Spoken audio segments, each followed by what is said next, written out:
Hi, everybody. And then real quick, we know some folks have some questions that aren't about food. We'll do all the food questions first, and then we'll move to the other topics once that's done. One more person over here so that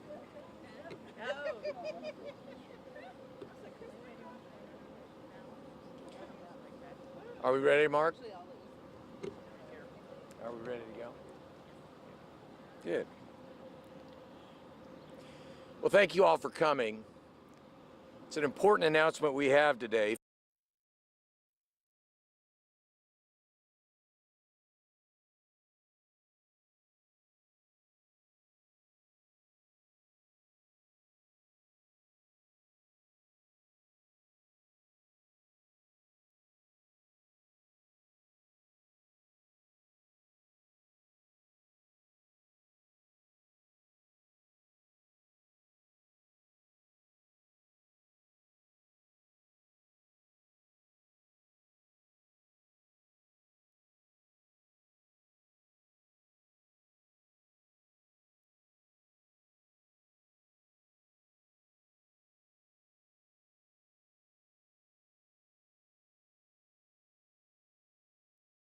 Safety, working with community organizations to deliver food boxes and broaden access to fresh produce. But this effort focuses on more than just immediate relief. Our long-term goal is to learn more about larger consumer habits, allowing retailers to adapt the overall food system to maximize access to it. This will be just the latest effort of our city's new division of community nutrition and food policy within our Office of Public Health and Safety. This program joins other ongoing efforts to relieve the impact of food insecurity in the city of Indianapolis. That includes $6 million in federal ARPA funding directed at growing access to healthy food in our city. Because of programs like the one that we acknowledge and recognize and celebrate today, more students will catch a healthy breakfast before they catch the bus. More parents will bring a nutritious lunch and be able to break to enjoy a nutritious lunch before finishing out a workday. And more families will gather around a nourishing meal at dinner time. Thank you. Additionally, by making a healthy lifestyle more accessible to more residents, we build on the positive momentum that we see reflected in lower unemployment and lower rates of violent crime. This work would not be possible without the collaboration between the city and the community organizations that know their neighborhoods the best.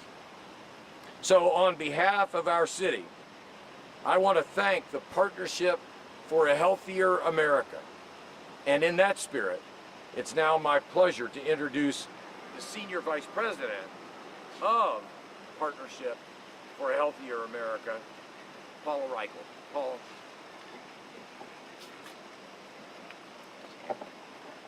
Well, it's certainly my pleasure to be here with Mayor Hogsett and the city's Division of Community Nutrition and Food Policy. Again, my name is Paula Reichel. I am the Senior Vice President of Strategic Initiatives at Partnership for a Healthier America, or PHA for short. I am also a graduate of Butler University and a former Indy resident, and I'm so thrilled of our work building food equity through our Good Food for All program.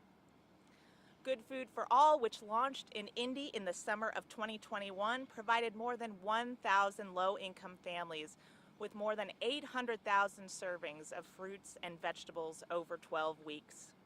Working with 13 community partner organizations, we were able to increase the amounts of produce participants ate, which our data shows built lasting healthy habits. Fruits, vegetables, legumes, and other good foods are the building blocks of health. But good food is not always accessible or affordable. And now with rising inflation, it's even harder for families in Indianapolis to put good, nourishing food on the table.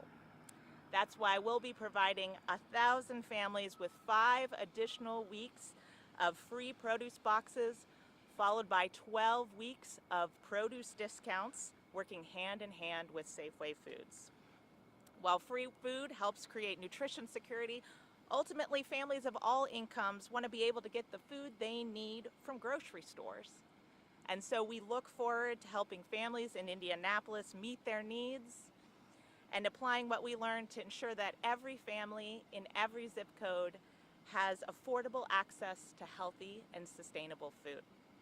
So now I'm happy to introduce our partner, Malay Kennedy, the director of Indianapolis's Division of Community Nutrition and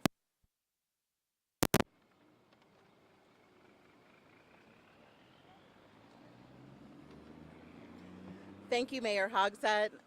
Thank you, Paula. We are so excited to be able to have this program come back to Indianapolis. Last summer, we were fortunate to be one of 22 cities that were able to pilot the Good Food for All program, and we heard from our residents loud and clear that this is something that they wanted to continue.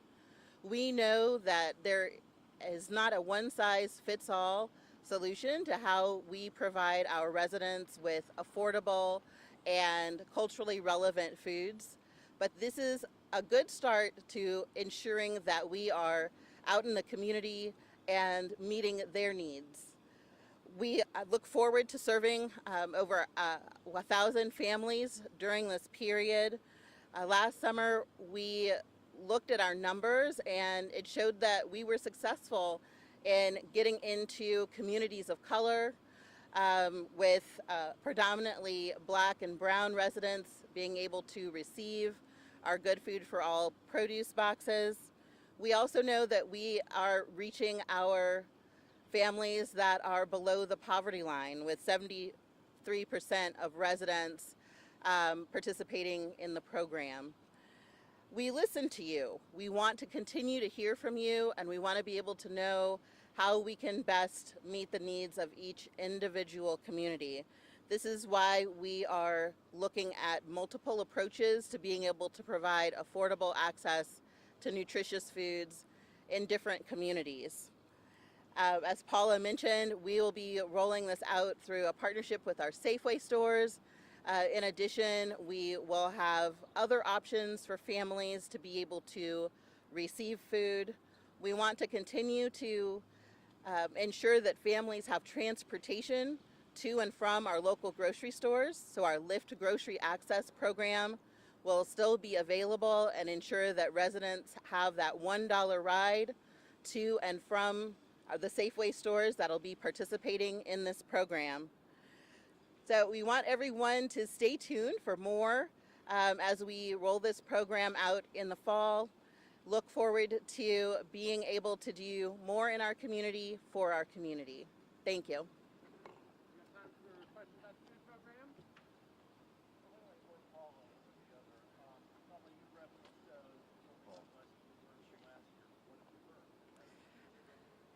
Well, we've learned a lot.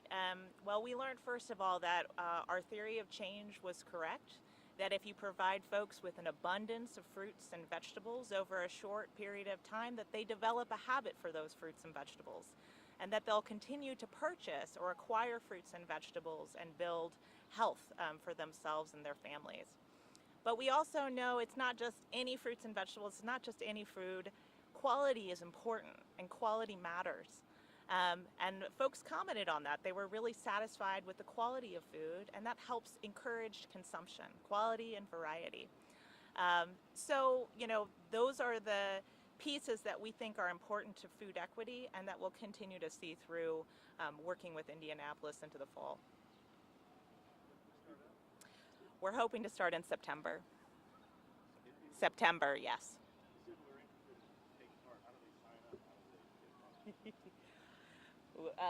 We will be working through community organizations. I may lean on Malay to for that. We'll still be working through some of those community organizations that we engaged in the first round, more than 13 partners, and so they'll have the opportunity to sign up through those organizations, but that list will be made available. Is that the same with the Lyft access program? Is that starting also in the fall, or is that something that's already been in effect? The Lyft Grocery Access Program has been running since 2019. It provides $1 rides for residents to and from local grocery stores. In our first year, it was just specifically for those low access areas within Indianapolis.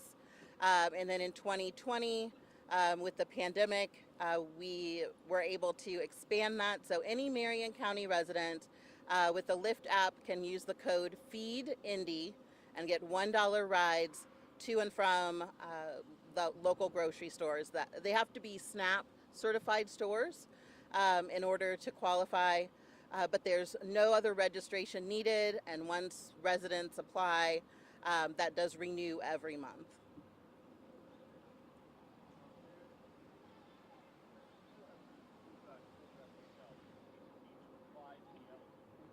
Eligibility, need to apply for eligibility for the program, and so Last year in our pilot program, we were able to work with our partners to identify residents that were wanting to participate. So we will go back to those participating sites from last summer. Those families took home almost 900,000 boxes of produce over that time, or servings of produce over that time. And so we will work with them first. And then we will also identify new organizations that were not in the pilot program that would like to participate in this second round. And then from that point, as we roll out into both the store and online options, we will be utilizing that base of residents that participated in the program first. And then we will have significant marketing at our Safeway stores to be able to allow residents in those areas to become a part of the program.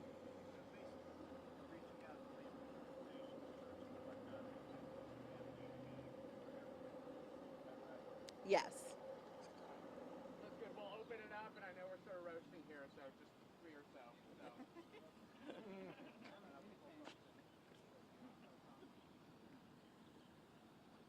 obviously a lot of violence over the weekend, Labor Day or 4th of July weekend. Around 20 people shot, 3 homicides. What's your reaction again as a community? We just had a very long weekend, a lot of violence. What's your reaction? Well, as mayor, I'm deeply saddened that we endure any kind of weekends. As you said, Jesse, traditionally the 4th of July is a weekend of celebration and family gathering and togetherness, but it also carries with it, when it's hot and people may be celebrating a little bit too much, sometimes that turns into bad incidents, and we had several of them. Now, it bears emphasizing that compared to last year on this date, we still remain approximately 10% fewer criminal homicides. I saw one report that we only had 4 fewer homicides than last year. That is not accurate. On this day last year, we had 121 criminal homicides. Unfortunately, we've experienced 109 criminal homicides. I say unfortunately because any homicide is unfortunate. But the truth is the numbers are going in the right direction. A 10% reduction year over year is not the end. We're not declaring victory, but I do think that there is some hope that we have, that the investments that we are making are working, and we're going to keep our foot on the accelerator. Tomorrow we'll highlight for all of you our grassroots violence reduction funding program that has been overseen by the Central Indiana Community Foundation. We are investing $15 million in that program over the next 3 years. That's 4 times the amount of previous years. We now have a well-staffed group of peacemakers spread out all over the community. We have license plate readers going up in IMPD districts throughout Indianapolis. That's part of our $9 million commitment for better and more effective technology. We continue to hire 200 additional IMPD officers, and I don't need to remind you, we're also activating $30 million for more mental health resources. So, long-winded way of saying, it was a sad weekend. My heart goes out for those families who have been affected here in the city of Indianapolis, as my heart goes out, even though I'm not the mayor of Highland Park or Philadelphia, for the tragic weekends that those communities had. But we remain vigilant, and I do remain cautiously optimistic that the investments we have made from January 1 to June 30 and that now into the July 4 weekend are having a discernible and positive impact in lowering the numbers. I'd like to be able to say there were no homicides, but there were fewer homicides in the city of Indianapolis this 4th of July weekend than there were a year ago on this date. Mayor, IMPD said that so far this year there have been 49 children under the age of 18 who have become victims of non-fatal shootings, and last year they quoted me with 79. Can you talk to those mothers and fathers out there who have either buried a child or, had to watch them just recover because I'm sure they'll fall into their lives? Yeah, particularly when the victims are so young. It's extraordinarily tragic. The loss of life or the wounding of a child is unacceptable. And that's why we are spending so much time, effort, energy, and money into making Indianapolis as safe a place as it can be. I know you've heard me say this before, but it bears emphasizing. The state of Indiana expressly prohibits local units of government from having any authority to have greater gun safety restrictions, greater common sense gun safety laws on the books than are permitted by state law. It is incredibly frustrating for a mayor like me or mayors throughout Indianapolis to literally have our hands tied, because it's not the General Assembly who gets blamed when those statistics are made ready. I know who gets blamed for it, or largely, it's the mayor.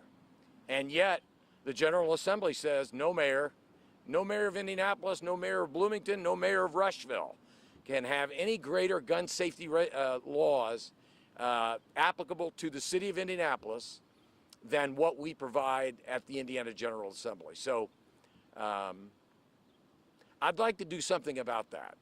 Is there any heightened concern from you of just the conversations, like you said, around the country, with Highland Park, with Philadelphia, with Texas, whether it's national, whether it's just